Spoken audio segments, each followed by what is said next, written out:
Welcome to the Banker Lamp. Please enjoy the video. You start by making your analytics reliable. Verify a GA4 property with the correct currency and time zone so tariffs compare cleanly. Next, enable enhanced e-commerce and capture purchase events. Without this, you can't measure price impact. Once done, import product SKUs, list prices, and margin or cost fields so you can segment by profitability. You're preparing the data foundations. This step prevents false signals and lets you move to experimentation with confidence.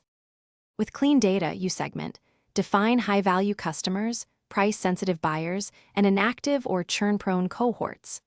Then measure revenue per user, conversion rate, and margin inside each segment.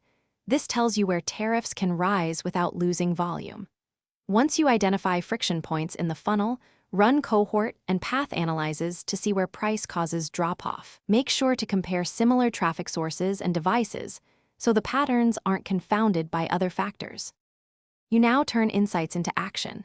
Design a /B or multi-price ladder tests that expose controlled groups to higher tariffs and measure revenue lift versus conversion change.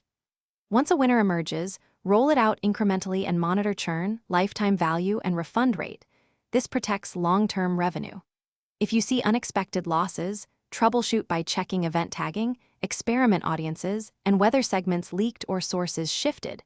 Fix the measurement. Rerun the test and iterate until the tariff change.